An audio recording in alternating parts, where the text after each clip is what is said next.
media hukum PPAT. Perkenalkan, saya dengan Jennifer Joy Husin. Di sini saya bersama dengan rekan-rekan saya, dengan Sinta Destiani Chandra, dengan saya Herlina Sucipto. Kami dari kelompok 1, kelas 2B, program Magister Penatariatan Universitas Pancasila. Sebelum memulai, di sini kita mau berbincang dulu ya teman-teman ya, mengenai apa? Mengenai hibah. Oke, terima kasih. Untuk Mbak Sinta dan Mbak Herna, sebelumnya mungkin saya pengen tahu dulu nih, akta hibah itu apa sih, Sinta, kalau boleh tahu? Oke, saya izin jawab ya. Di sini untuk akta hibah itu adalah apa, hibah dulu ya, mungkin kita bahas ya.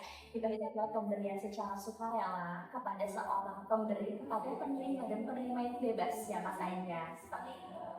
Oke, kalau untuk pemberi dan penerimanya itu biasanya kategorinya seperti apa, Mbak? Kalau untuk pemberi itu kan siapa saja boleh nih, mau dari orang tua ke anak ataupun orang tua kepada anak angkat itu boleh, ataupun kepada orang lain yang bukan keluarga pun itu boleh banget gitu. Atau kepada seseorang, ke badan hukum PT, ke yayasan, itu sangat diperbolehkan seperti itu. Tadi mau bahas ini tentang hibah yang sebelum bukan warisan ya Mbak, benar ya gitu ya.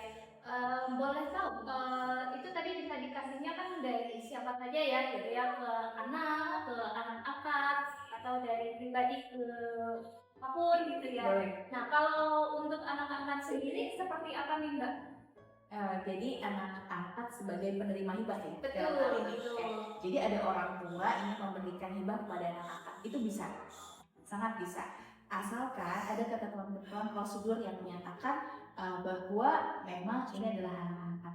Jadi ada ketetapan pengadilan. Oke, Mbak Sinta, Mbak Herlina gitu ya, tadi disebutkan ada anak angkat dan lainnya. Saya pengen tahu untuk dasar hukumnya untuk hibah ini seperti apa nih Mbak? Oke, baik. Saya akan bantu jawab ya pertanyaan Mbak Jenny, bahwa hibah itu untuk anak angkat akan membutuhkan penetapan pengadilan. Namun selain kepada hibah anak angkat, boleh dilakukan hibah kepada siapapun. Dasar hukum untuk hibah harus dilakukan dengan menggunakan akta notaris. Ketetapannya berdasarkan dari Kitab Undang-Undang Hukum Perdata pasal 1682 yang menyatakan bahwa setiap hibah apapun ya Mbak, bisa hibah yang biasa ataupun hibah waris, harus dilakukan melalui akta notaris agar legalitas ataupun penetapan ini memiliki kekuatan hukum dengan pembuktian yang sempurna. Gitu. Kemudian dasar hukum yang berikutnya, apabila nanti orang tua angkat nih memberikan hibah kepada anaknya pada harta-harta yang tidak bergerak, misalnya rumah, tanah, aset gedung bangunan, maka ada ketentuan tambahan yaitu PP nomor 24 tahun 1997 yang menyatakan bahwa ada akta untuk peralihan hak itu harus melalui pejabat pembuat akta tanah atau PPAT. Oke, itu berarti untuk yang benda tidak bergerak ya Mbak ya? Betul. Seperti tanah, bangunan, rumah gitu ya. Oke, tadi sudah dijelaskan mengenai ketentuan umum pembuatan akta hibah gitu ya oleh Mbak Herlina. Kalau untuk yang muslim ini mungkin Mbak Sinta bisa bantu jawab seperti apa nih ketentuan hukumnya? Kalau untuk yang muslim itu kita biasanya berpatokan sama kompilasi hukum Islam ya, apalagi ada di pasal 210. Itu poin pentingnya adalah hibah itu tidak boleh lebih dari 1/3 harta atau asetnya, seperti itu.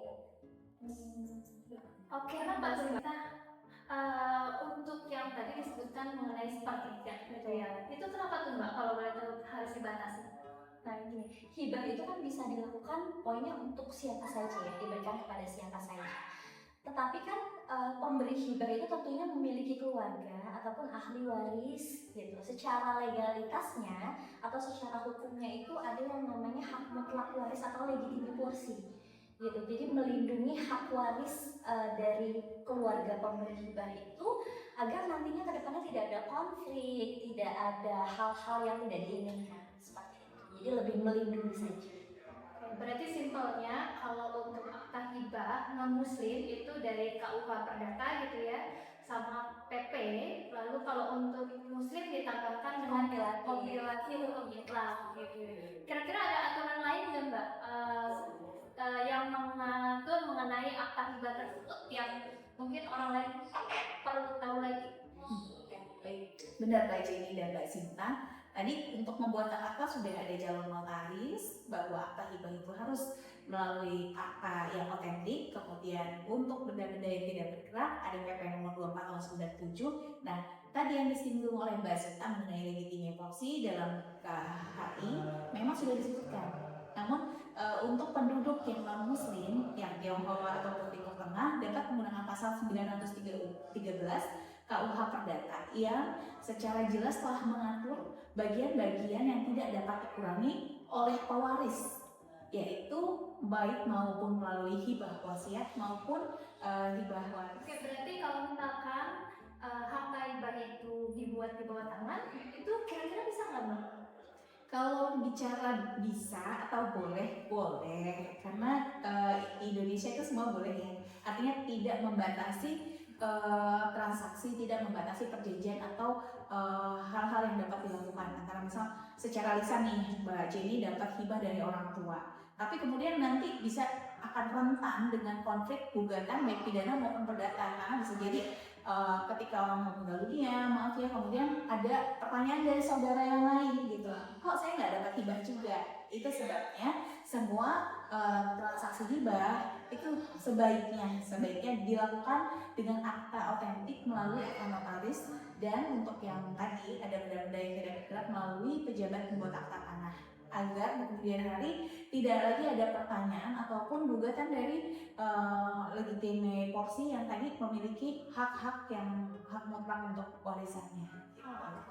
Oke, tapi saya mau tahu kalau kita seorang awam gitu ya, untuk berkas-berkas yang mungkin harus disiapkan dalam rangka kita mengajukan akta hibah tersebut ke notaris, apa aja nih Mbak? Nah, kalau misalkan untuk wakaf itu ya seperti pada umumnya tentu harus ada KTP. Untuk pemberi hibahnya itu ada KTP, NPWP, kartu keluarga. Apabila pemberi hibahnya sudah menikah dan harta tersebut masuk ke dalam harta bersama, maka membutuhkan persetujuan dari pasangannya gitu. Misalkan dari suami ataupun dari istri seperti itu. Lalu tentunya ada sertifikat tanah apabila itu adalah merupakan tanah atau bangunan. Lalu ada juga PBB-nya. Dan untuk penerima hibah itu ada KTP, NPWP dan kartu keluarga saja. Seperti itu. Mbak Sinta mungkin bisa dijelasin itu persetujuannya itu dari pasangannya, misalnya istrinya ada 2, ada 3 itu. Apakah semuanya harus memberikan persetujuan?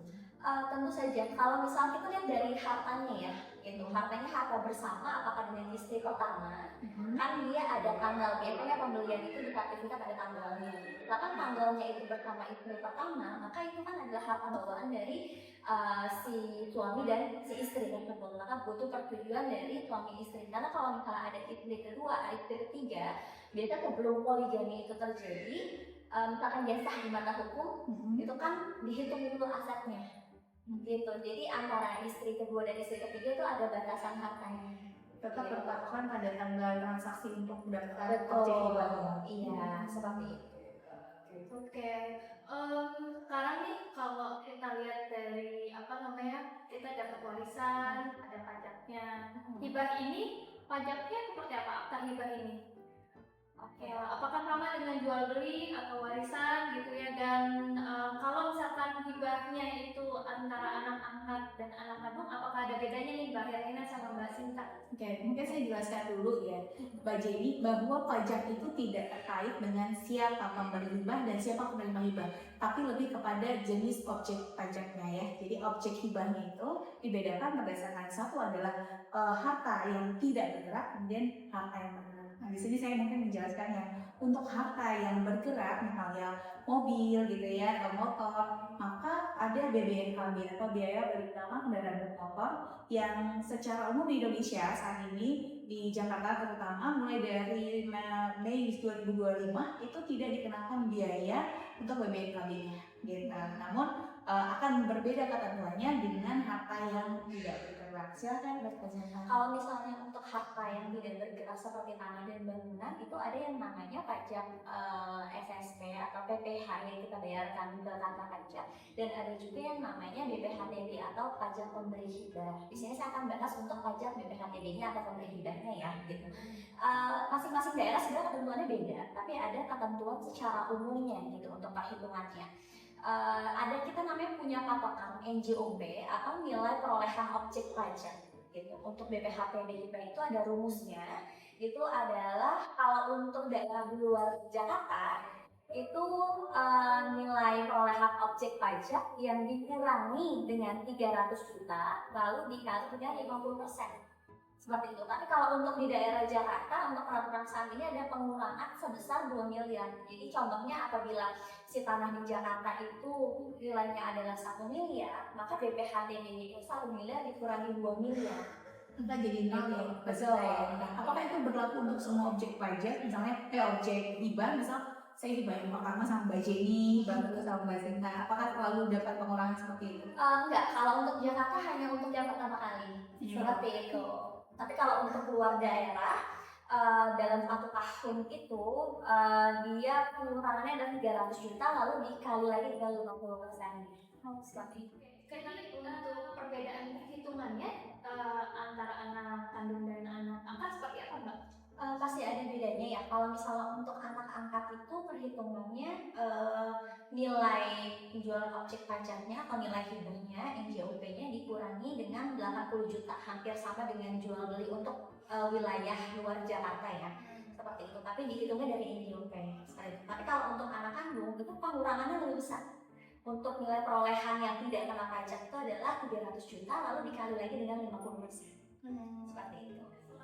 Tadi BPHTB yang disebutkan, apakah ada pajak lain yang mungkin akan kena untuk akta hibah ini? Oke, baik. Terima kasih pertanyaannya Mbak Jenny. Untuk pajak, selain BPHTB tadi yang dibayar oleh penerima hibah sebagai biaya perolehan atas tanah dan bangunan, maka ada PPH atau pajak penghasilan yang dibayar oleh pemberi hibah. Jadi orang yang beri hibah juga dapat pajak, Mbak. Untuk benda-benda yang tidak bergerak atau harta yang tidak bergerak, untuk harta-harta yang tidak bergerak, maka tarifnya adalah 2,5% dari nilai jual objek pajak atau nilai hibahnya yang dibayarkan oleh pemberi hibah. Namun untuk benda-benda yang bergerak, maka mengikuti ketentuan pajak penghasilan sesuai dengan pasal 17. Oke, kalau secara proses, berarti tadi kan kita udah bicara dari awal ya, harus ke notaris, ke KAT gitu ya, terus juga nggak boleh tabrak lempengan porsi gitu ya, supaya tidak ada gugatan di kemudian hari gitu ya. Kira-kira mungkin ada yang bisa ditambahkan secara proses yang masih kurang? Oke. Mengenai tambahan proses mungkin dari sisi pajak ya Mbak, bahwa untuk tadi yang saya jelaskan bahwa PPH dapat kita mintakan pengurangan atau kita dapat mintakan surat keterangan bebas PPH perolehan dari proses pemberian hibah ini, yaitu kita mengajukan surat keterangan yang dapat dilakukan di kantor pelayanan pajak atau KPP gitu. Ini KPP-nya mengikuti KPP pemberi hibah ya, jadi bukan berdasarkan dari daerah atau letak objek hibahnya. Berarti kalau saya daerahnya Depok, berarti ngikutin di Depok, ya, sesuai dengan KTP domisili ya. Betul. Pengurangan enggak nih, Mbak Sinta, Mbak Herlina? Oke, baik. Kalau untuk pajak pemberi hibah itu biasanya kalau untuk satu tarikan garis lurus ya, untuk orang tua ke anak ataupun anak ke orang tua itu kita bisa memohon untuk keringanan atau pembebasan pajak atau namanya biasa kita sebut surat keterangan bebas pajak seperti itu. Nah itu bisa diurus di KPP sesuai dengan objek pajaknya seperti itu. Nanti kita ajukan permohonan, apabila disetujui nanti kita bisa bebas pajak. Tapi apabila tidak disetujui sama kantor pajaknya maka untuk pembayaran pajak pemberi hibahnya itu dikenakan 2,5%. Tapi 80% itu biasanya disetujui. Jadi mantap nih Mbak Herlina sama Mbak Sinta gitu ya untuk penjelasan mengenai akta hibahnya gitu ya. Jadi kalau dari yang penjelasan tadi kita jadi bisa tahu akta hibah itu seperti apa, dari mana ke mana gitu ya, secara proseduralnya seperti apa gitu ya, dan juga apa sih yang harus kita ketahui atau dokumen yang harus kita siapkan gitu ya. Dan juga mengenai pajaknya ya gitu ya, pajaknya ada beda antara anak kandung dan anak angkat, terus juga tergantung juga dengan domisili dari objek pajaknya gitu ya, objek tambahnya gitu ya, objek hibahnya gitu ya, dan semuanya berkaitan nih ya menurut saya gitu ya, dari awal sampai akhir.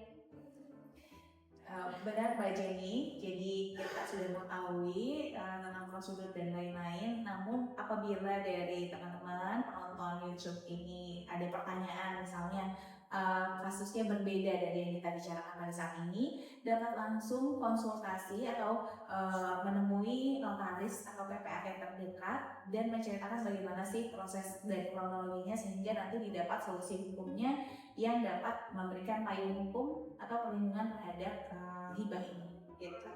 Demikian Mbak Jenny, terima kasih untuk undangan hari ini. Terima kasih Mbak Jenny. Untuk Mbak Sinta, Mbak Rina, terima kasih sudah Terima kasih. berkenan untuk hadir, dan untuk rekan-rekan yang sedang menonton YouTube ini, terima kasih atas perhatiannya. Untuk video ini kita persembahkan dalam rangka untuk Mata kuliah melengkapi mata kuliah PPAT gitu ya di semester 2 Magister Kenotariatan Universitas Pancasila. Demikian kita tutup, lebih kurangnya kita minta maaf dan terima kasih. Selamat sore. Assalamualaikum.